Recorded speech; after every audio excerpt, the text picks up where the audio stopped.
Assalamualaikum warahmatullahi wabarakatuh. Saya Wardatun Hasanah, kelas Ekonomi Syariah 6. Saya di sini akan sedikit menjelaskan tentang materi dari makalah yang sebelumnya telah saya buat, yang berjudul Peradaban Islam di Spanyol. Yang pertama, masuknya Islam ke Spanyol.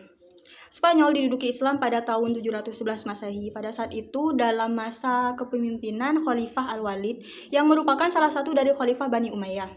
Dalam proses penaklukan Spanyol, terdapat 3 pahlawan yang sangat berjasa dalam memimpin satuan-satuan ke sana. Mereka adalah Thorif bin Malik, Tariq bin Ziyad, dan Musa bin Nusair.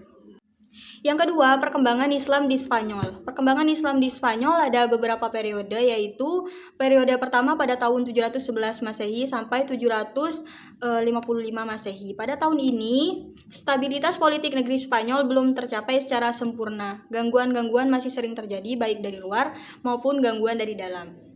Periode kedua pada tahun 755 Masehi sampai 912 Masehi. Pada tahun ini umat Islam di Spanyol mulai memperoleh kemajuan-kemajuan di bidang peradaban.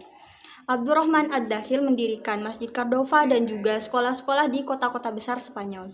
Periode ketiga pada tahun 912 Masehi sampai 1013 Masehi. Pada periode ini, umat Islam Spanyol mencapai puncak kemajuan dan kejayaan menyaingi kejayaan daulat dari Abbasiyah di Baghdad. Abdurrahman An-Nasir mendirikan Universitas Cordova. Periode keempat pada tahun 1013 Masehi sampai 1086 Masehi.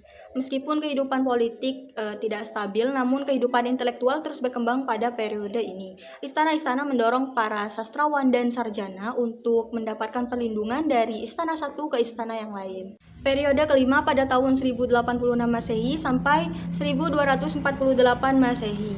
Pada periode ini, Spanyol Islam meskipun masih terpecah dalam beberapa negara, tetapi terdapat satu kekuatan yang dominan, yaitu kekuasaan dinasti Murabitun pada tahun 1086 sampai 1143 Masehi dan dinasti Muwahhidun pada tahun 1146 sampai 1235 Masehi. Periode ke-6 pada tahun 1248 Masehi sampai 1492 Masehi. Pada periode ini, Islam hanya berkuasa di daerah Granada, di bawah dinasti Bani Ahmar. Peradaban kembali mengalami kemajuan seperti di zaman Abdurrahman An-Nasir. Kekuasaan Islam yang merupakan pertahanan terakhir di Spanyol ini berakhir karena perselisihan orang-orang istana dalam perebutan kekuasaan. Yang ketiga, kemajuan peradaban Islam di Spanyol. Pada masa kekuasaan Islam di Spanyol, umat Islam telah mencapai kejayaannya di sana. Banyak prestasi yang telah mereka peroleh, yang diantaranya bidang pengetahuan, yaitu ada filsafat, sains, fikih, musik dan kesenian, dan juga bahasa dan sastra. Kemudian pembangunan gedung-gedung seperti pembangunan di kota, istana, masjid, pemukiman, dan taman-taman. Di antaranya pembangunan yang paling megah adalah Masjid Cordova, Kota Zahra, Ja'fariyah di Saragossa, Tembok Toledo, Isatan Al-Ma'mun, Masjid Seville, dan Istana Alhambra di Granada. 4. Penyebab kemunduran Islam di Spanyol. Yang pertama, konflik Islam dengan Kristen. Kedua, tidak adanya ideologi pemersatu. Yang ketiga, kesulitan ekonomi. Keempat, tidak jelasnya sistem peralihan kekuasaan. Dan yang terakhir, keterpencilan. Baik, sekian sedikit penjelasan dari makalah yang sebelumnya telah saya buat yang berjudul Peradaban Islam di Spanyol. Kurang lebihnya saya mohon maaf. Wassalamualaikum warahmatullahi wabarakatuh.